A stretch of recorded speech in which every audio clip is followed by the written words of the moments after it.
Umar இப்னுல் கத்தாப் ரலியல்லாஹு அன்ஹு அவர்கள் உமர் இப்னுல் கத்தாப் ரலியல்லாஹு அன்ஹு அவர்கள் வரலாற்றையே புரட்டி போட்ட ஒரு மாமனிதர்.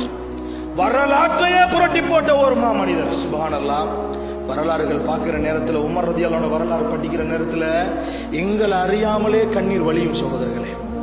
அப்படிப்பட்ட பேர் சொல்லுகிற நேரத்திலேயே மெய் சிலிர்க்கிறது சகோதரர்களே. அப்படிப்பட்ட உமர், உமர் என்றால் உலகமே நடுங்கும். உமர் என்றால் அப்படி உச்சகட்டத்தில் உன்னதமான ஒரு மனிதர். இந்த உமர் ரலியல்லாஹு அன்ஹு அவர்களை மரணம் விட்டு வைத்ததா? சிந்தித்து பாருங்கள் அன்பார்ந்த இஸ்லாமிய சகோதரர்களே. எப்படிப்பட்ட ஒரு மனிதர் தெரியுமா? எப்படிப்பட்ட மனிதர் தெரியுமா? எந்த அளவுக்கு என்று சொன்னா, உமர் ரலியல்லாஹு அன்ஹு அவர்கள் ஓர் பாதையில் வந்தால், அல்லாஹ்வுடைய தூதர் ஸல்லல்லாஹு அலைஹி வஸல்லம் அவர்கள் சொல்கிறார்கள், உமர் ரலியல்லாஹு அன்ஹு அவர்கள் ஓர் பாதையில் வந்தால் ஷைத்தான் அடுத்த தெருவில் ஓட்டம் பிடிப்பான் என்றார்கள் அல்லாஹ்வுடைய தூதர். அப்படிப்பட்ட பவர்ஃபுல் அவருடைய ஈமான். அப்படிப்பட்ட மகத்தான ஒரு மனிதர் உமர் ரலியல்லாஹு அன்ஹு அவர்கள். உமர் ரலியல்லாஹு அன்ஹு அவர்கள் ஒரு இடத்துல என்ன செய்கிறார்கள்? அதாவது பலஸ்தீனுக்கு அபூ உபைதா ரலியல்லாஹு அன்ஹுடைய படையை அனுப்பி வச்ச நேரம், அவருடைய காலத்தில் படையை அனுப்பி வச்சாங்க ஒரு யுத்தத்திற்காக வேண்டும். பலஸ்தீனுடைய அந்த பைத்துல் மக்திஸ் பள்ளியை என்ன செஞ்சிட்டாங்க? பிடிபடுது. யாருடைய காலத்தில்? அபூ உபைதா ரலியல்லாஹு அன்ஹுவோட படை தலைமைத்துவம், அவருடைய தலைமைத்துவத்தின் கீழே உமர் ரலியல்லாஹு அன்ஹுடைய ஆட்சி காலம். அன்பார்ந்த இஸ்லாமிய சகோதரர்கள், இந்த செய்தியை நீங்க ஒழுங்காக புரிந்து கொள்ளணும். எப்படின்னு கேட்டா, அவங்கெல்லாம் சொல்லிட்டாங்கன்னு கேட்டா, உங்களுடைய கலீஃபா தான் வர வேண்டும், நாங்கள் பைத்துல் மக்திஸுடைய சாவியை கொடுக்கிறோம். பைத்துல் மக்திஸ பொறுப்பு கொடுக்கிறதா இருந்தா யார் வரணும்? உங்களுடைய கலீஃபா உமர் வர வேண்டும். எதற்கு தெரியுமா? வரலாறுகளிலே பார்க்கிறோம் அன்பார்ந்த இஸ்லாமிய சகோதரர்களே, உமர் ரலியல்லாஹு அன்ஹு அவர்களை பற்றி அவர்களுடைய வேதத்தில் குறிப்பிடப்பட்டுள்ளதா? எதுல? அந்த கிறிஸ்துவர்கள், அந்த நசாராக்கள், அந்த மஜூசிகளுடைய அவர்களுடைய அந்த வேதத்தில் என்ன செய்யப்பட்டிருக்குது? அந்த காபிர்களுடைய வேதத்தில் உமர் ரலியல்லாஹு அன்ஹு அவர்களை குறிப்பிடப்பட்டுள்ளது. எனவே எங்கள் வேதம் குறிப்பிட்ட அந்த கலீஃபா வர வேண்டும், அவர்களை நாங்கள் பார்க்க வேண்டும் என்று சொல்லி அபூ உபைதா ரலியல்லாஹு அன்ஹு அவர்களுக்கு செய்தி சொன்ன நேரத்தில் அபூ உபைதா ரலியல்லாஹு அன்ஹு அவர்கள் உமர் ரலியல்லாஹு அன்ஹு அவர்களை அழைப்பதற்காக வேண்டி கடிதம் எழுதுகிறார்கள். உமர் ரலியல்லாஹு அன்ஹு அவர்கள் என்ன செய்கிறார்கள் தெரியுமா? வருகிறார்கள். உமர் ரலியல்லாஹு அன்ஹு அவர்கள் வருகிறார்கள். வந்தா மிக நீண்ட நெடிய பயணம் சகோதரர்களே, மிக நீண்ட நெடிய பயணம் சகோதரர்களே, அன்பார்ந்த இஸ்லாமிய சகோதரர்களே.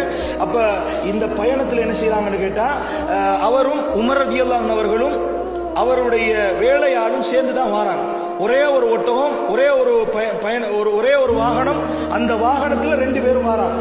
ஒருவர் நடக்க, மற்றவர் என்ன செய்வார்?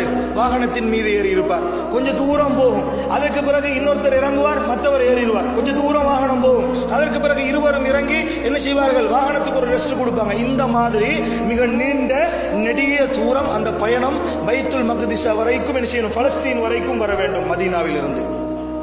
அன்பார்ந்த இஸ்லாமிய சகோதரர்களே, உமர் ரலியல்லாஹு அன்ஹு வருகிறார்கள். உமர் ரலியல்லாஹு அன்ஹு, சுருக்கமாக சொல்கிற நீண்ட ஒரு வரலாறு இது. உமர் ரலியல்லாஹு அன்ஹு அவர்கள் வருகிறார்கள். வந்தால் அந்த நேரம் சுப்ஹானல்லாஹ், அந்த எல்லை மக்கள் எல்லாம், பலஸ்தீன் மக்கள் எல்லாம் காத்து கொண்டிருக்கிறார்கள். யார் அந்த உமர் என்று பார்ப்பதற்காக, யார் அந்த உமர் என்று பார்ப்பதற்காக காத்து கொண்டிருக்கிறார்கள். எல்லையில் வந்து அப்படியே மக்கள் புடை சூழ மக்கள் எல்லாம் சூழ்ந்து விட்டார்கள். எல்லை பகுதிக்கு வருகிற நேரம் உமர் ரலியல்லாஹு அன்ஹு அவர்கள் கீழே இறங்கி நடக்கின்ற அந்த நேரம், எல்லை கிட்ட வாகனம் வந்துட்டு உமர் ரலியல்லாஹு அன்ஹு அவங்க ஒட்டகத்துல இருந்து கீழே இறங்கி நடக்கின்ற டேர்ன், உமர் ரலியல்லாஹு அன்ஹுடைய வேலையால் மேலே ஏறி வருகின்ற டேர்ன்.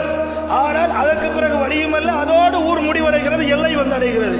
ஒரு ஜனாதிபதி, ஒரு நாட்டினுடைய கலீஃபா, மூமின்களின் தலைவர், அமீருல் மூமினீன் என்று சொல்லப்படக்கூடியவர், மக்கள் எல்லாம் எதிர்பார்த்து கொண்டிருக்கிற தருணம், ஒட்டகத்துக்கு கீழே இருந்து நடந்து வருகிறார். அவருடைய வேலையால் ஒட்டகத்தின் மீது ஏறி வருகிறார். சுப்ஹானல்லாஹ். அபூ உபைதா ரலியல்லாஹு அன்ஹு ஓடோடி வந்து உமர் ரலியல்லாஹு அன்ஹு இடத்துல சொன்னார்கள், யா அமீரல் மூமினீன், யா அமீரல் மூமினீன், இது என்ன? இது இப்படி வருகிறீர்கள்? அழுக்கான ஆடையோடு, ஒட்டு போட்ட ஜுப்பா ஆடையோடு, அதுவும் நீங்கள் நடந்து போகின்ற ஒரு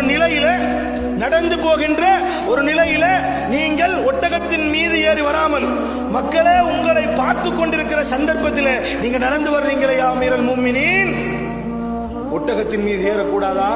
ஒழுங்கான ஆடைகளை அணியக்கூடாதா, ஒட்டு போட்ட ஷர்ட்டுகளை நீங்கள் போட வேண்டும் என்று சொன்ன நேரத்தில் அபூ உபைதா ரலியல்லாஹு அன்ஹு அவர்களை பார்த்து உமர் ரலியல்லாஹு அன்ஹு அவர்கள் சொன்ன வார்த்தைகள் பொன் எழுத்துக்களால் பொறிக்கப்பட வேண்டிய வார்த்தை. சகோதரர்களே, என்ன வார்த்தை தெரியுமா சொன்னார்கள்? என்ன தெரியுமா சொன்னார்கள்?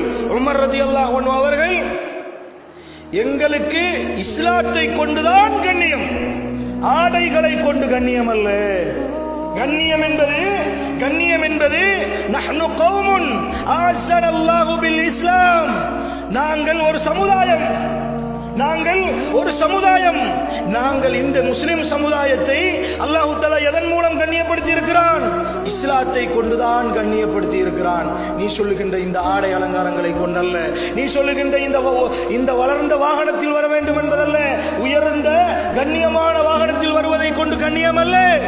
கண்ணியம் என்பது லா இலாஹ இல்லல்லாஹ், கலிமாவை கொண்டுதான் இருக்கிறது என்பதாக அந்த இடத்திலே யார் ஒரு மனிதன் இஸ்லாத்தை கொண்டு அல்லாமல் வேறொரு பகுதியில் தனக்குரிய கண்ணியத்தை தேடுகிறானோ அவனை அல்லாஹ் கேவலப்படுத்துவான் என்று சொல்லி உமர் ரலியல்லாஹு அன்ஹு அவர்கள் சொன்னார்களே.